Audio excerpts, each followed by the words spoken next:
to Copilot Podcasts. Right now, somewhere in your home, a device is listening. Not because it was hacked, not because someone broke in, because you plugged it in, set it up, and said yes to the terms and conditions without reading them.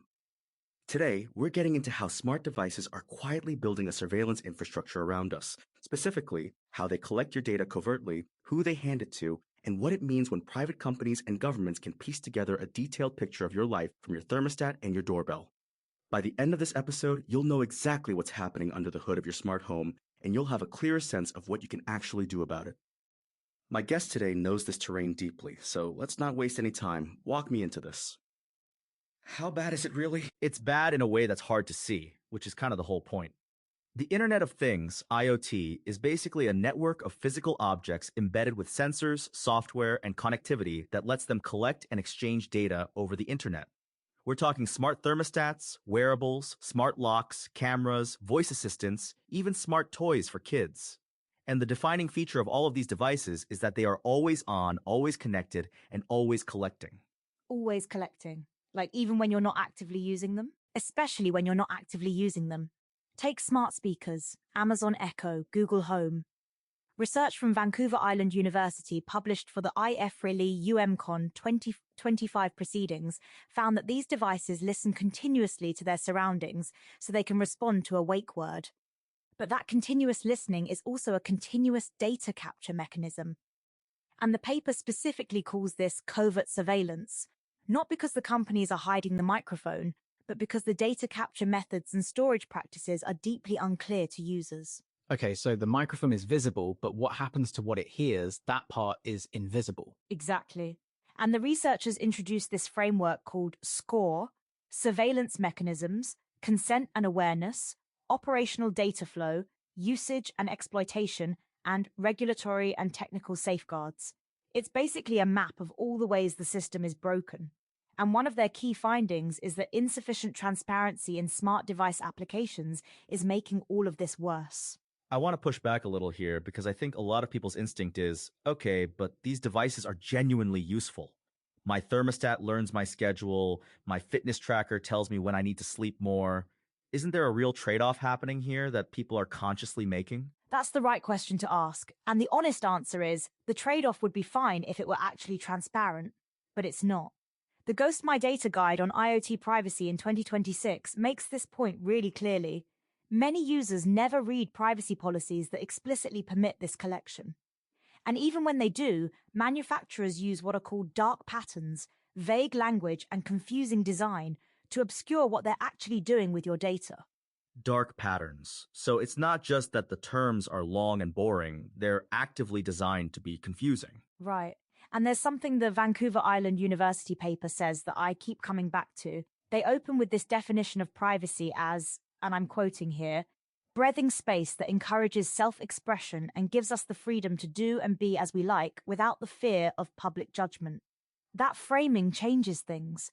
Privacy isn't about hiding, it's about having room to exist freely.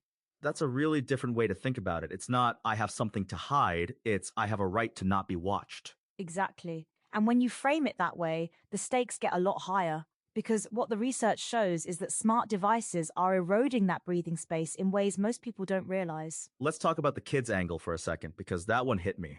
Smart toys? Yeah, this is one of the more alarming findings in the Vancouver Island University paper. They found that smart devices have been covertly capturing personal data, especially with smart toys and voice-activated gadgets built specifically for youth. So we're talking about devices marketed to children that are capturing private conversations.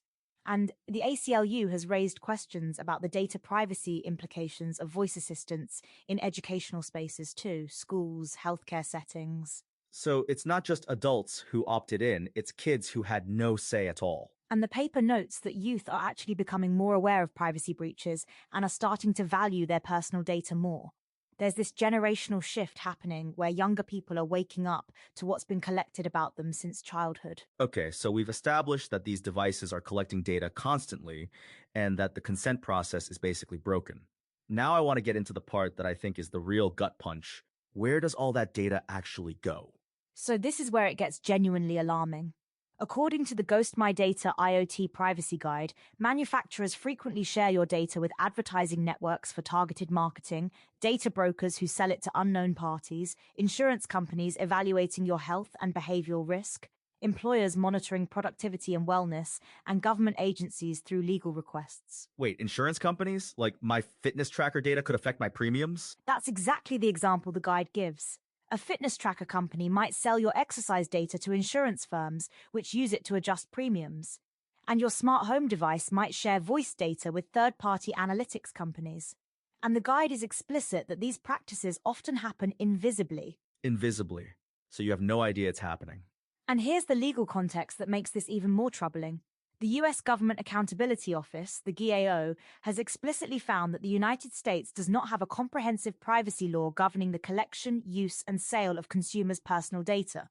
And existing federal consumer protection laws may not apply to some of the newer uses of consumer data. So there's no federal law saying you can't sell someone's smart home data to their insurance company. Not a comprehensive one, no. The GAO has been flagging this for years. Their 2022 report on consumer data found that consumers generally do not have the ability to stop the collection of their data, verify data accuracy, or maintain privacy. That's a government watchdog saying the system is broken. And the GAO is also tracking IoT specifically at the federal agency level, right? Like this isn't just a consumer problem. Right. The GAO has been reporting on IoT cybersecurity guidance for federal agencies and evaluating their progress on IoT security requirements. So even the government's own procurement of IoT devices is under scrutiny. It's a problem at every level. Let me bring in something from the GAO report that I found really unsettling. This idea of consumer scores. Can you explain what those are? So the GAO found that companies collect personal and transactional data to create what they call consumer scores. These are predictive profiles that businesses and other entities, including hospitals and universities, use to predict how you'll behave in the future. And these are completely separate from credit scores. The GAO specifically flags 3 risks: biased outcomes, inaccurate scores, and differential treatment, meaning some consumers get treated unfairly based on these invisible scores. So your smart home data could feed into a score that determines how a hospital treats you or whether a university admits you, and you'd never know. And the GAO notes that the full range of consumer scores and their uses is unknown.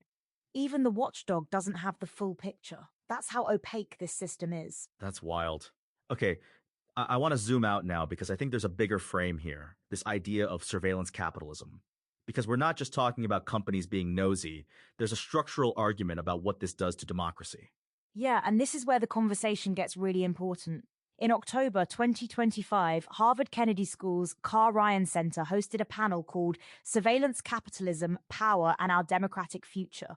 And the people on that panel were not alarmists. We're talking about Shoshana Zuboff, who literally wrote the book on surveillance capitalism, Alondra Nelson, who architected the blueprint for an AI Bill of Rights, and Cathy O'Neil, author of Weapons of Math Destruction. That's a serious lineup. And the moderator, Matthias Rissi, opened by describing what he called a dramatic sea change in US technology policy, where the government's new AI action plan has shifted from talking about safety and ethics to talking about AI opportunity. He outlined 3 pillars: closer alignment between government and major tech firms, large-scale investment in data infrastructure, and the export of American AI technology abroad. So the government is getting closer to the tech companies, not further away. That's not exactly reassuring when we're talking about surveillance. Rissi warned that this shift results in an erasure of human rights concerns from the policy agenda. And Alondra Nelson made a point that I think is really worth sitting with. She said, technology will come and go, but foundational liberties and opportunities must be held open. The argument is that we're letting the pace of technology outrun the democratic institutions that are supposed to protect us. And there's a Nature Journal piece on this too, right? About cities specifically. Yeah, Nature published research on how the rapid convergence of urbanization and digital technologies is fundamentally reshaping city governance through data-driven systems. And the key finding is that this transformation is largely controlled by surveillance capitalist entities, private companies, which raises profound questions about data and democracy. So it's not just your home, it's your city. Your home, your city, your kids' toys, it's everywhere. And here's the thing that I think is the most counterintuitive part of all of this. The surveillance state isn't being built primarily by governments breaking into your devices. It's being built by consumers who voluntarily install listening devices in their own homes and call it convenience. We are, in a very real sense, building this infrastructure ourselves. That's a hard thing to sit with, because the pitch is always, this makes your life easier, and it does, in a lot of ways. But the cost is invisible. And the Springer research on smart doorbells captures this perfectly. They describe smart doorbells as being promoted as tools of convenience and peace of mind, but finding that they extend far beyond their intended role as home security enhancements. They introduce new forms of domestic surveillance by capturing audiovisual data around properties. So the device you bought to feel safer is also surveilling your neighbors, your street, your community. You're not just surveilled, you become part of the surveillance apparatus. Exactly. And the blurring that Springer describes between private security and public surveillance, that's the heart of the modern surveillance state question. It's not a government camera on a pole, it's 1 million private cameras on 1 million private doors, all feeding data into systems that can be accessed through legal requests. And we established earlier that government agencies can access that data through legal requests. So the infrastructure is private, but the access can be public. That's the architecture of the modern surveillance state.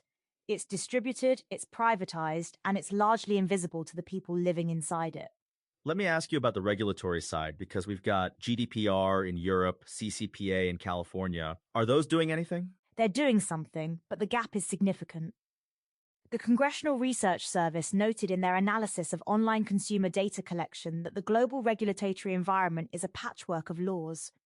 GDPR and CCPA require explicit consent, but as the Ghost My Data Guide points out, many IoT manufacturers use dark patterns and vague language to obscure data practices even within those frameworks. Compliance on paper doesn't mean transparency in practice. So the laws exist, but the enforcement and the design of the systems can still work around them. And the Congressional Research Service also flagged something interesting, that the value of consumer data often comes from linking data from various sources to a common identifier. So even if one device's data seems harmless, when you combine your smart thermostat data with your fitness tracker data with your smart doorbell data, you get a portrait of someone's life that is incredibly detailed and incredibly sensitive. The aggregation problem. Each piece is small, but together they're a complete picture. And the CRS report notes that tools like device fingerprinting and SDKs can continuously collect data even when you're on a different app or website. So it's not just your smart devices, it's the entire connected ecosystem working together. Okay, I want to give people something to actually do with this information. Because I think the risk with a topic like this is that people just feel helpless and tune out. What does the research actually suggest people can do? So the Ghost My Data Guide makes a point that the IoT ecosystem remains fragmented, manufacturers prioritize functionality over security, users rarely update firmware, and data collection practices lack transparency. So the first thing is just awareness. Knowing that your fitness tracker is collecting your sleep patterns, stress levels, menstrual cycles, location data, that's not paranoia, that's just what these devices do. Awareness as the first step. What else? Update your firmware. That sounds boring, but it matters. Read or at least skim the privacy policy before you set up a new device. And there are alternatives worth knowing about. Home Assistant, for example, is an open-source home automation platform that runs locally on your network rather than sending data to the cloud. It's explicitly designed for local control and privacy. It's not for everyone, but it shows that the convenience of smart home tech doesn't have to come with the surveillance. So there are privacy-first options out there. They just require more intentionality. And Alondra Nelson's point from the Harvard panel is relevant here too. She said policy attention to AI harms and safety is in an ebb, but it will flow again. The regulatory pendulum does swing. People pushing for better laws, better enforcement, better design standards, that matters. Individual action and collective action both have a role. I like that framing. It's not just unplug everything, it's understand the system and push back on it. And the MDPI meta-study on smart home security makes a point worth acknowledging. These technologies do genuinely enhance security and quality of life for a lot of people. The ability to receive instant alerts, access video recordings remotely, control your home environment, that's real value.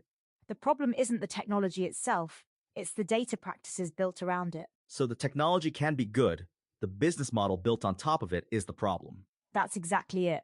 The device isn't the villain. The invisible data pipeline attached to it is. And until we have regulatory frameworks that treat that pipeline with the same seriousness as the device itself, the gap between what these products promise and what they actually do to your privacy will keep growing. So when you step back from everything we've covered today, the covert data capture, the third-party sharing, the consumer scores, the surveillance capitalism argument, what's the through line here? The through line is that we are living inside an infrastructure that was built for convenience and monetized for control. Every smart device in your home is a data collection point. Every data collection point feeds into systems that build profiles of you. Those profiles get shared with advertisers, insurers, employers, and potentially governments. And the legal framework that's supposed to protect you from this is, by the GAO's own assessment, not comprehensive enough to do the job. And the Harvard panel's warning is that this isn't just a privacy issue, it's a democracy issue. When technological power concentrates in private hands that are increasingly aligned with government, the question of who controls information becomes a question of who controls power. And that's why the Vancouver Island University researchers' framing of privacy as breathing space matters so much. This isn't abstract. It's about whether you have room to exist, to think, to make choices without being watched, scored, and predicted. That's a foundational human condition, and right now it's being quietly eroded, device by device, data point by data point. Here's what I want people to walk away with. You don't have to throw your smart speaker out the window, but you do have to stop treating these devices as neutral objects. They are not neutral. They are endpoints in a data economy that you are feeding every single day. And the actionable version of that is audit what's in your home. Look up the privacy policy for your most used smart device. Check whether it shares data with third parties. Update the firmware. And if you want more control, look into local first alternatives. The tools exist. The awareness is the first step. We started this episode by saying that somewhere in your home, a device is listening. And here's the thing. That's still true when this episode ends. But now you know what it's listening for, where that data goes, and what it means. The surveillance state isn't coming. It's already in your living room. The question is what you do about it. And as Alondra Nelson put it at Harvard, foundational liberties and opportunities must be held open. That's not a passive thing. That's something we have to actively choose. Thanks for listening to Copilot Podcasts. If this episode made you look at your smart speaker differently, that's exactly the point.